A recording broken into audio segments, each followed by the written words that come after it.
My dear friends, আজ তোমাদের কাছে নিয়ে এসেছি RRB, NTPC, group D, RPF, কেপির জন্য মোস্ট ইম্পর্টেন্ট কিছু অঙ্কের short tricks.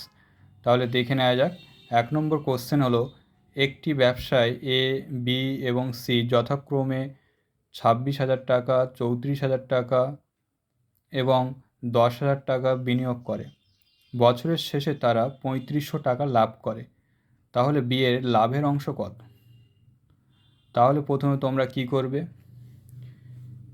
A is to B is to C লিখে তাদের মূল্যের অনুপাতটা কি, যে মূল্যের অনুপাত,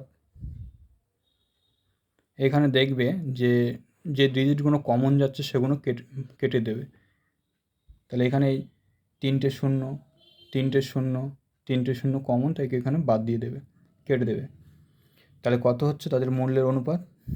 এর হচ্ছে 26 ইস টু বি এর হচ্ছে 34 ইস টু সি এর কত?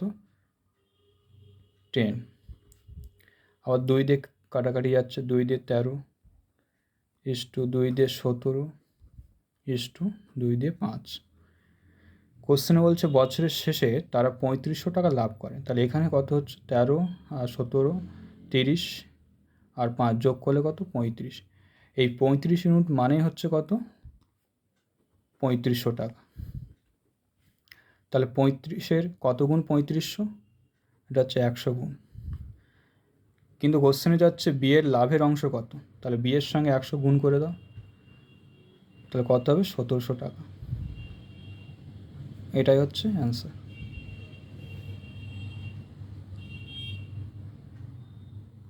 নেক্সট কোশ্চেন দেখো, রাজু ও সুমনার বয়সের অনুপাত 8:15। 9 বছর পরে তাদের বয়সের অনুপাত হবে 11:18। তাদের বয়সের পার্থক্য কত? তাহলে প্রথমে এক সাইডে লেখো রাজু,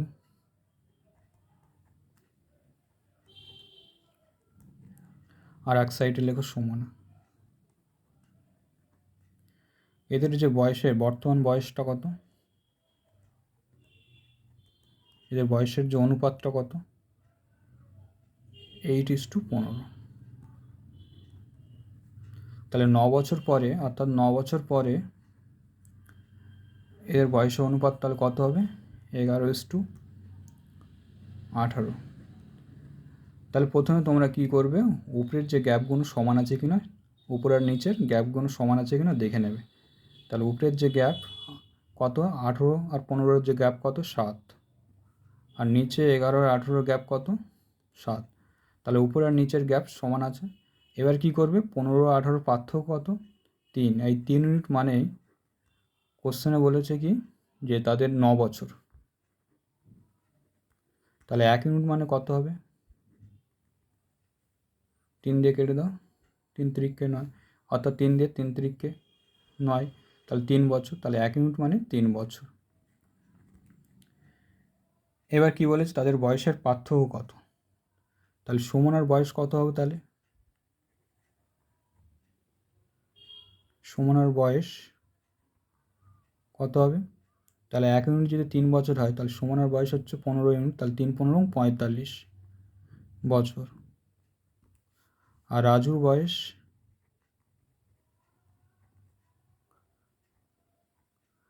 তাহলে 8 ইউনিট। তাহলে 1 ইউনিট যদি 3 বছর হয়, তাহলে 8 ইউনিট কত? 24 বছর। এদের পার্থক্য হয়েছে, তাহলে বিয়োগ দিয়ে দাও। তাহলে 4 কয় 2 5, 1, আর 2 কয় 2 4, 2, তাহলে 21 বছর। এটাই হচ্ছে অ্যান্সার।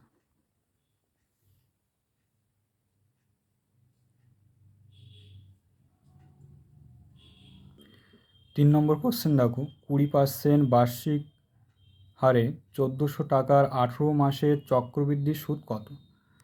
তাহলে 18 মাস মানে কি? এই 18 মাস মানে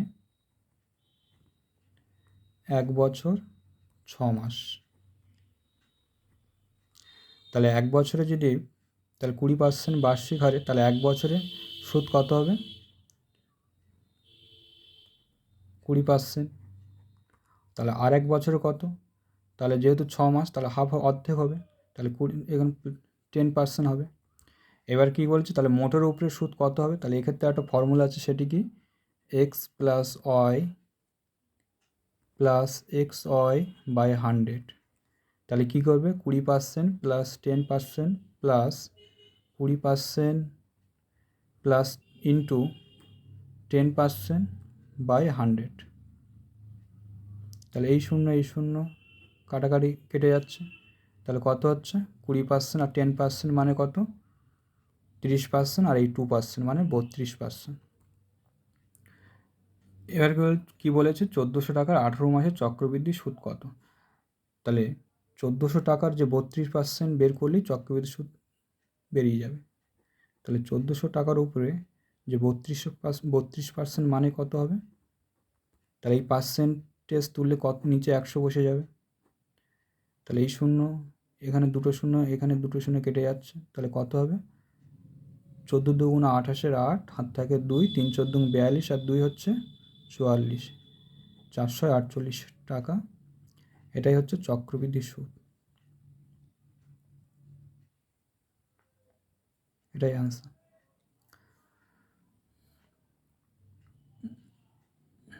আজ তাহলে বন্ধুরা এই পর্যন্ত। যদি তোমাদের কাছে এই টপিকটি ভালো লাগে তাহলে চ্যানেলটিকে like, comment, share and subscribe করে দিও।